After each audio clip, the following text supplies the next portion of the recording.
Hello guys, Anyong Professor Upa here. Okay guys, so since natapos na natin yung Hangul, na-discuss na natin lahat ng character.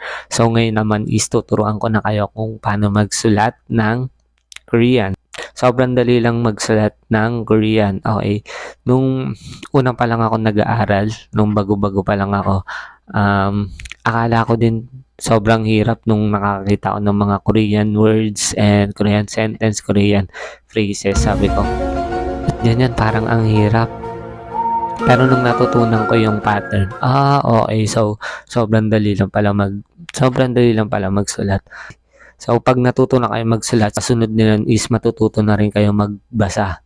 So gumawa ako ng mga illustrations para mas madali nyo maintindihan kung paano yung pagsusulat ng mga Koreans.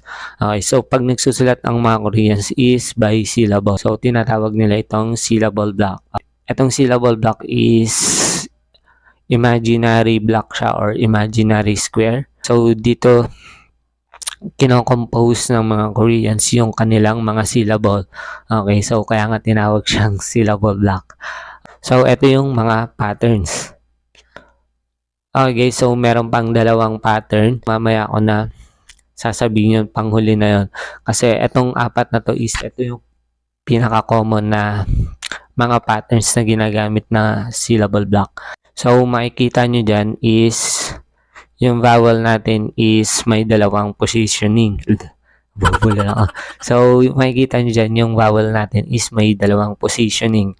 Una is sa right side ng consonant, then sa ilalim ng vowel. Okay, so C is for consonant, V is for vowel, and P is for patchim. Okay guys, so ano nga ba ulit yung patchim? Okay, so tama. Last consonant of a 3-letter syllable. So yun, ganon. Ang tanong ngayon is, kailan natin ilalagay sa right side ang vowel? And kailan naman natin ilalagay ang vowel natin sa ilalim ng consonant? Okay, so ang sagot dyan is kailangan nyo i-identify kung anong klase yung vowel nyo. Okay, so kung standing vowel ba siya or lying vowel. Okay, so hindi naman ganun kahirap i-identify. Na tricycle yan. Wait lang. So guys, hindi naman ganun kahirap i-identify kung standing ba yung vowel nyo or lying vowel nyo. Okay, so kitang-kita nyo naman. Okay, kitang-kita nyo naman sa appearance niya kung standing ba siya or lying. Okay, araso? So, ganon. Yung standing vowel sa right side ng consonant, lying vowel sa ilalim ng consonant. So, ito yung sample ng apat na pattern na pinakita ko kanina. Okay, so tignan nyo mabuti. Consonant, right side niya is standing vowel. Next, consonant. Sa ilalim niya is lying vowels. Yung sa ilalim naman with patchim. Ganun pa din. So, ang nadagdag lang, patchim. Ilagay nyo lang yung patchim nyo sa ilalim. Okay, sa ilalim ng consonant at sa ilalim ng consonant and vowel. Okay, so punta na tayo dun sa sinasabi kong dalawa pang pattern. So yung sinasabi kong dalawa pang pattern is para to dun sa merong parehas na standing vowel and lying vowel. Katulad na lang ng wa, we, wi, wo, uy. So simpleng-simple lang yan guys. Ganun pa rin yung pattern. Ilagay nyo yung lying vowel nyo dun sa ilalim ng consonant. Then yung standing vowel nyo sa right side ng consonant. Okay, so gaya ng nandito sa illustration. Okay, so pag meron naman kayong patchim, ilagay nyo lang din ulit sa ilalim. Okay, so di ba? Sobrang dali lang. Okay, so meron pang isa pang pattern. Hindi ko na siya nagawa ng illustration. Pero madali lang naman to.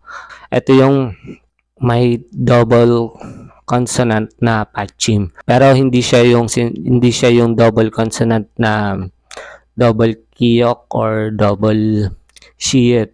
Okay, so ang sinasabi kong double consonant is magkaibang consonant siya. Pwedeng giyok at saka hiyet, giyok at saka lil, or chiyot at saka ano basta magkaibang consonant siya. So sample word is ikda to read, then anta to sit, to have a seat, and ano pa ba? Okay guys, so wala na akong maisip.